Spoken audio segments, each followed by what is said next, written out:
Hi, I'm John Vorparian, and this is Beyond the Game.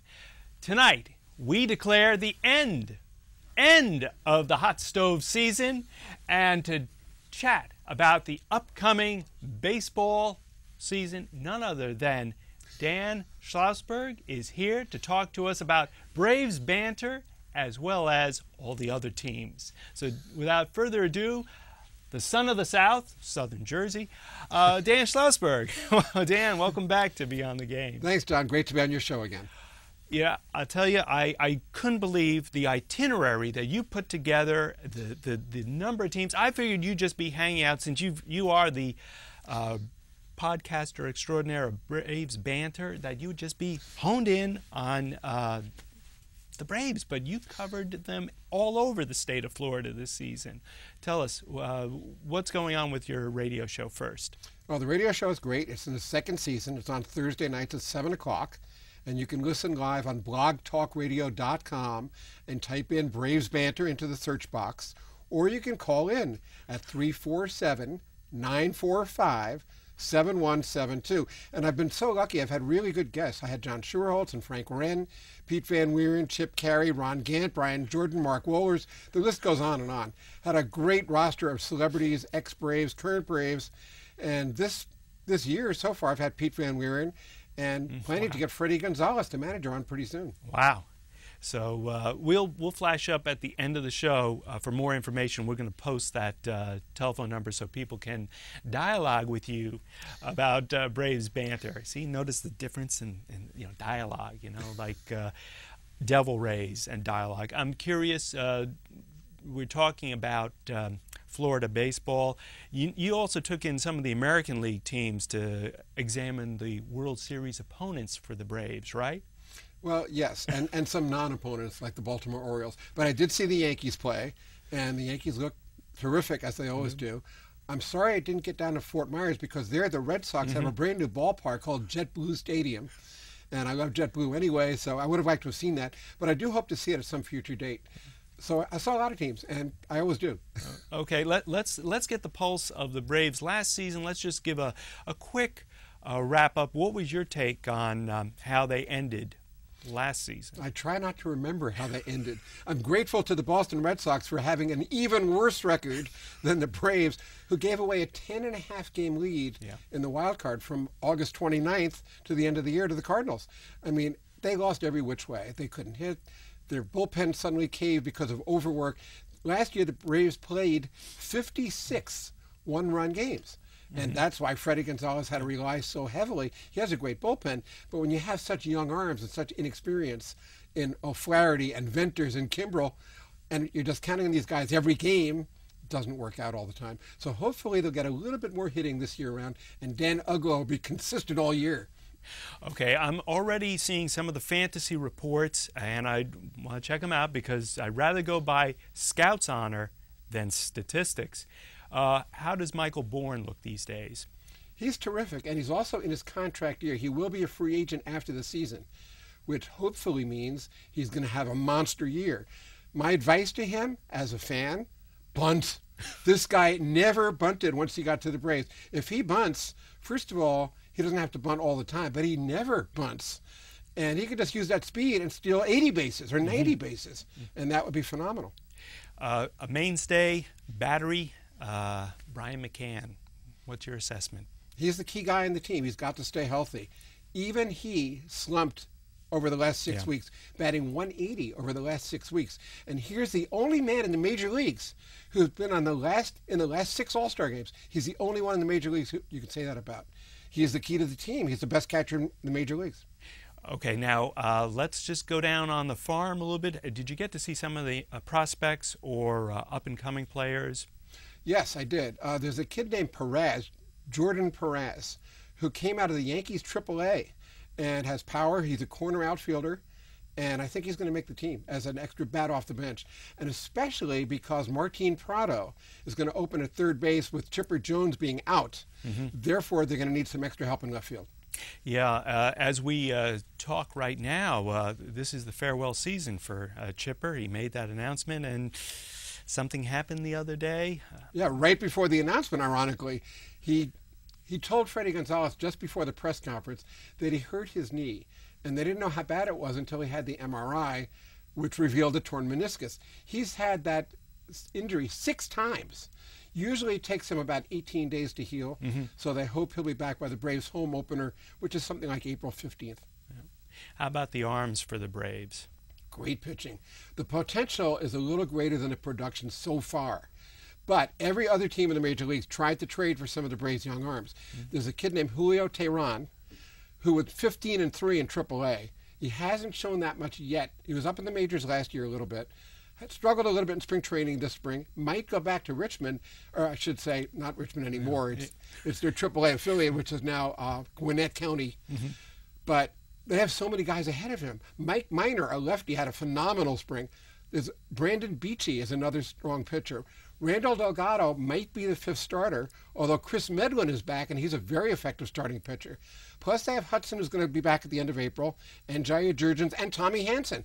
How many starters can you have? So that's one reason they let Derek Lowe go to the Indians. Yeah. Well, Dan, they are in a very tough division. I mean, Philadelphia is one of the major spenders in baseball. They also have the Washington Nationals, who are spending money. How do the Braves compare to what you saw at those camps, if you had the opportunity? I didn't see Philadelphia, but I know about, the Phillies are always a very strong team. However, no Roy Oswalt, no Raul Ibanez. Yeah. Injuries to Ryan Howard and also Chase Utley, and that may be a very serious injury at second base.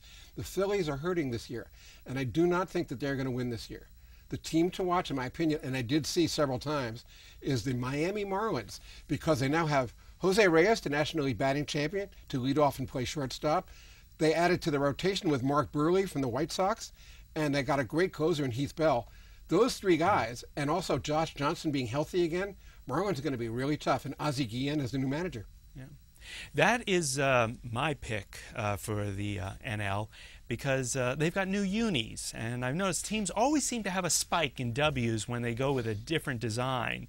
And in fact, the Braves now have been working with 2 alternate uniforms. Yeah, just for weekends, but that doesn't mean anything. But the Marlins also have a new ballpark. Yeah. The question is, how will they draw? It's in Little Havana, and we don't know how they're going to draw. It's in the old Orange Bowl used to be in that neighborhood, and the Baltimore Orioles used to have spring training in that area. The parking is going to be a problem. They already acknowledge that. So we'll see how the Marlins do. But they apparently think they're going to get a lot of revenue, or they wouldn't have signed those 3 guys I just mentioned. Well, you mentioned revenue, Dan, and the Mets have a little revenue difficulty. But I want to talk about one alumnus of the Metropolitans, who's now with the Marlins, Jose Reyes. Did he do anything spectacular at the games you were scouting? No, he didn't. But again, it's spring training. And to just show you how meaningless spring training is, in 1962, when the Mets won 40 and lost 120 during the regular season, they had a winning record in spring training. They were 14-10. Yeah.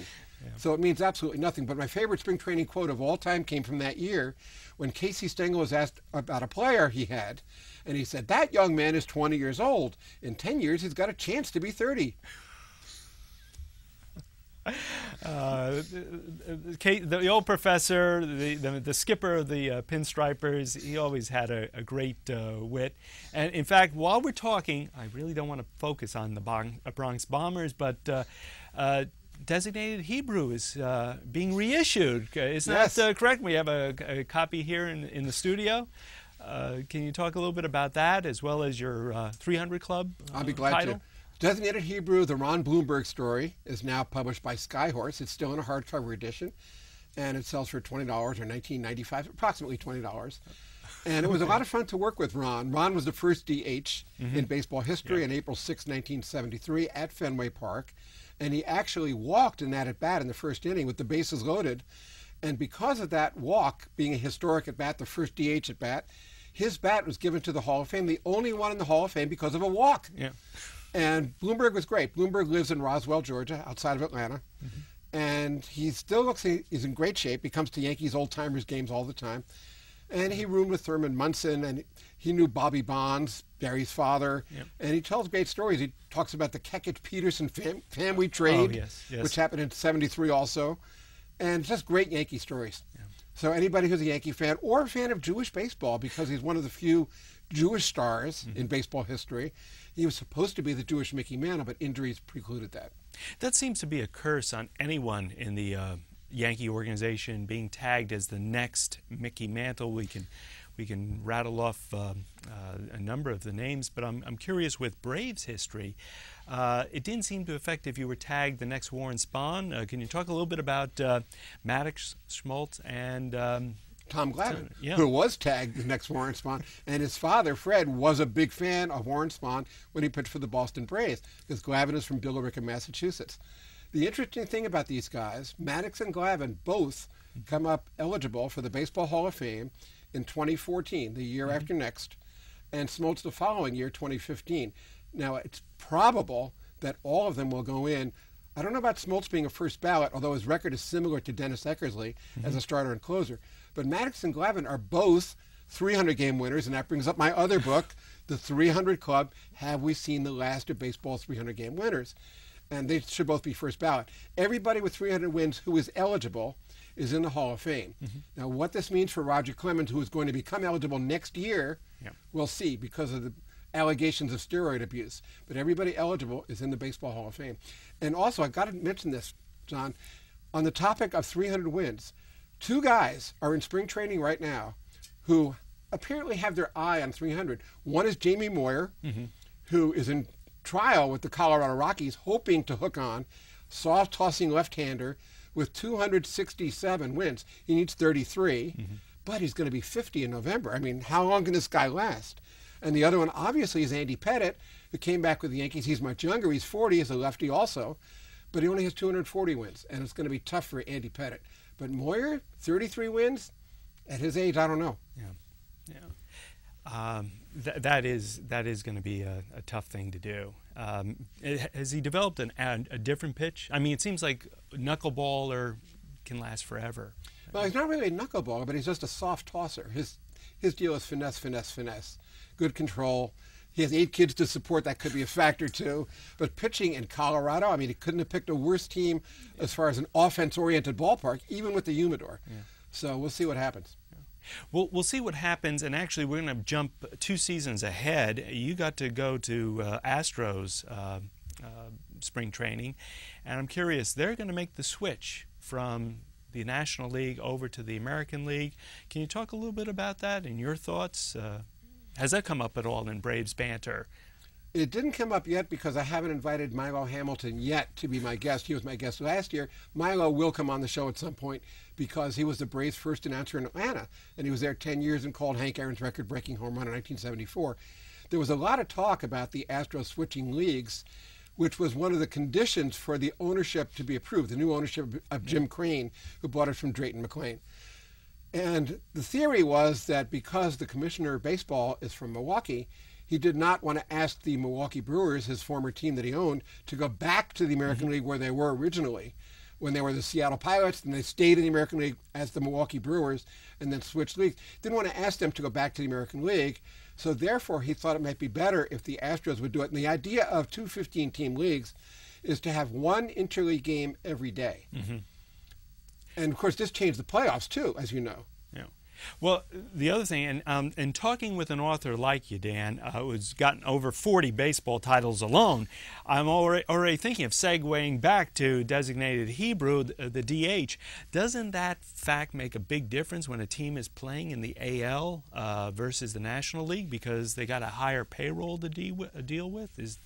Well, in this particular case, when the new owner came in, the Astros last year lost 106 games, and they were sold after the season. The new owner actually said he was going to cut payroll. Now, if your team lost 106 games and you want to win fan allegiance back, is cutting payroll the best idea?